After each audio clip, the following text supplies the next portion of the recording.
We've been reporting how President Obama is really going to lash out later tonight against President Trump. President Trump just moments ago responded to President Obama. Watch this.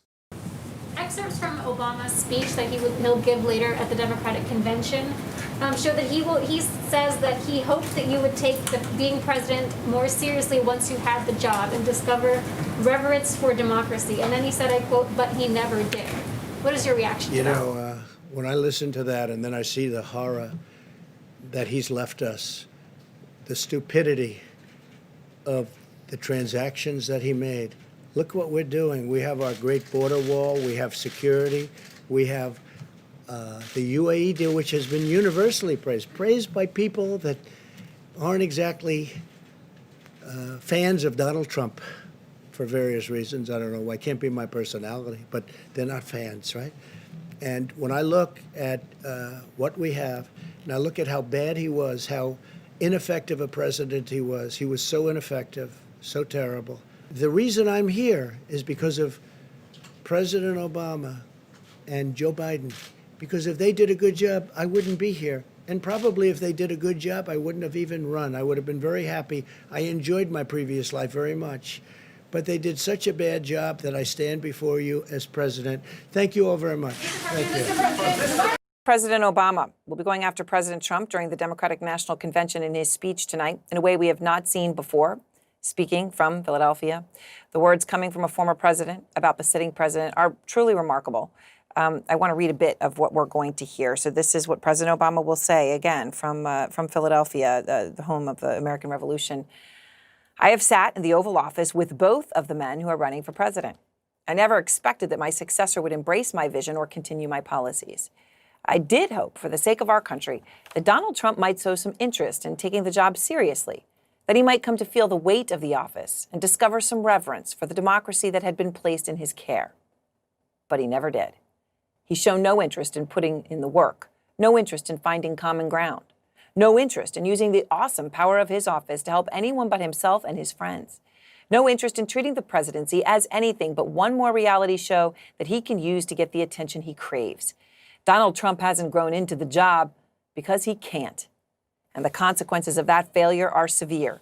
170,000 Americans dead, millions of jobs gone, our worst impulses unleashed, our proud reputation around the world badly diminished, and our democratic institutions threatened like never before. Arlette Saenz is out front in Wilmington. And Arlette, look, these are powerful words from a man known for his eloquence and speech making, and the strongest criticism we have heard from President Obama about his sitting successor.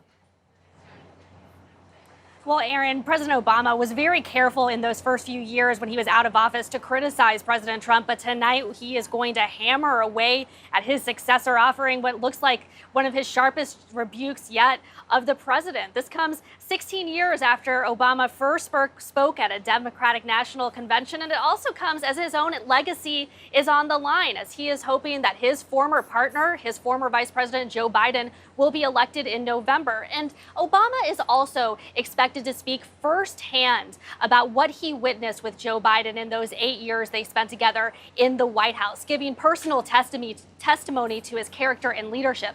The former president is expected to say, over 8 years, Joe was the last one in the room whenever I faced a big decision. He made me a better president. He's got the character and the experience to make us a better country.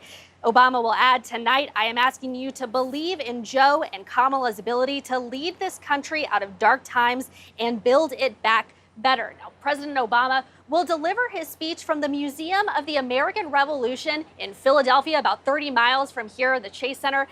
That we're told the reason that location was chosen was so that he could make the point that America's democracy is at stake in this election. Aaron? All right, picking, of course, the cradle of it, right, where that independence was signed. Thank you so much, Arlette. Up front now, our political director, David Chalian, Karen Finney, former communications director for the DNC, Bakari Sellers, who is a Democratic member of the South Carolina House of Representatives, and Jess McIntosh, who is director of communications outreach for Hillary Clinton's presidential campaign.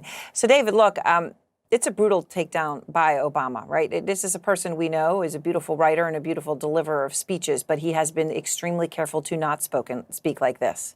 about Trump, right? Every single word here is perfectly and carefully chosen. He did not do it lightly. Not at all lightly. Listen, this isn't the first time we're going to hear Barack Obama criticize Donald Trump. He actually, throughout the course of the Trump presidency, grew a little more comfortable doing so. But it's the first time we're ever seeing him do it like this. All pretense aside, a just straight frontal attack, picking up, quite frankly, where his wife, Michelle Obama, left off on Monday night to just simply get to the heart of the matter. Their critique is, and these are the people obviously who have seen it up close, that he is not capable of doing the job, that he cannot meet the moment, that he has proven over the course of the last 3.5 years that fulfilling the responsibilities of this office is beyond him. That's the argument they're taking to the American people this week in terms of the anti-Trump side of the argument. Right. And, there had been some, Karen, who said, well, because Michelle Obama did, to use the words of David, she said Trump could not meet the moment, that she had gone so aggressively for the president that maybe Obama would not. But, he is. These words, he has shown no interest in using the awesome power of his office to help anyone but himself and his friends. No interest in treating the presidency as anything but one more reality show that he can use to get the attention he craves. Donald Trump hasn't grown into the job because he can't. When you saw this come out, these excerpts, and this is just an excerpt of what we're going to hear, were you surprised at how strong and direct Barack Obama has chosen to be? No, and I'll tell you what, 2 reasons. Number one, I think there is a very concerted effort. You heard it from Michelle, you've heard it from other speakers. I promise you, you will hear it again tonight, specifically also from my other former boss, Hillary Clinton. We cannot take anything for granted. We have to leave everything on the field, all hands on deck. And so I think in this moment, President Obama, who, as you pointed out, has not generally been one to speak this harshly about Donald Trump, is in this moment of understanding now is the time to make the case, to press the case, and to press upon people. We don't have the luxury of thinking we can vote for a third-party candidate and it won't matter. We don't have the luxury of thinking if we don't vote, it'll be okay. And part of the way you do that is to forcefully prosecute the case against Donald Trump and what is at stake for the American people. I think that's why we're seeing Barack Obama prepared to just come out and forcefully make the case. He knows, as well as anyone else who we've heard from, better so, A, why Joe Biden is the one who can meet this moment and why he's got the experience we need, and B, what exactly is at stake and what is required of the presidency. And Bakari, he picks a location that brings with it a lot of power and history, right? By picking Philadelphia, by picking the Museum of Revolution, right? The location of the Founding Fathers gathering for that Declaration of Independence. He is picking a very specific location. I'm sure, in part to highlight, his own, it's his own strength and power there, as opposed to the man who has succeeded him. Well, it's not just the cradle of our democracy, right? It's not just the fact that he is in Philadelphia today. There are a lot of us who believe that, you talk about Philadelphia, you talk about Milwaukee, you talk about Detroit, you talk about these cities where the election could have possibly been won in 2016. Yeah. I think it's a little that. It's more than just that location. What Barack Obama is showing us tonight is that our democracy is fragile, and our democracy can be trampled upon, and our democracy can be destroyed right before our eyes. And I think that this moment is hearkening back to this age-old adage, this civil rights adage, that freedom is not free. And I think that the straw that broke the camel's back is when, that compelled the president of the United States, the 44th president, to come out and do this full frontal attack, was the Axios interview where the president was so flippant and says, it is what it is.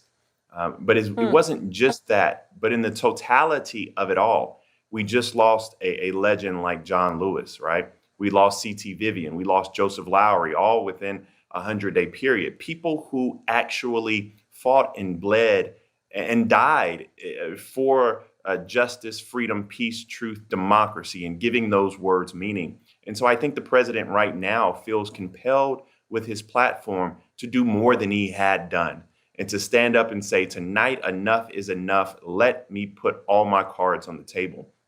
So freedom is not free and democracy is fragile. I think are the two things that Barack Obama will put forth All right, today. so the point you just said about democracy, Jess, let me just read something else that President Obama is going to say as part of his speech.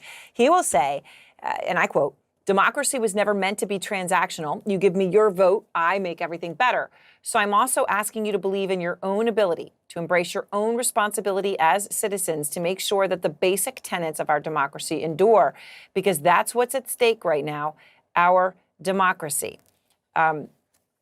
Look, it's not leaving anything unsaid, Jess.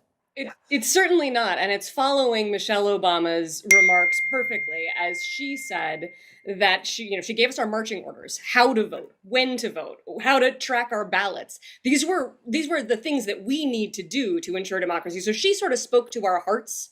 I think Obama is going to speak to our principles tonight, and he's going to carry the weight of the White House with him. It is remarkable that there is no living president who will stand up and back Donald Trump.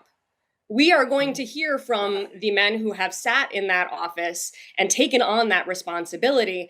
And they know that Donald Trump has not done what he ought to have done with it. Honestly, even the presence of Obama strikes a really important contrast with the man who currently sits in the office. It's not even so much about the substance of what he says. It's the simple fact that he's able to center somebody other than himself in his own remarks. He's going to center the American people.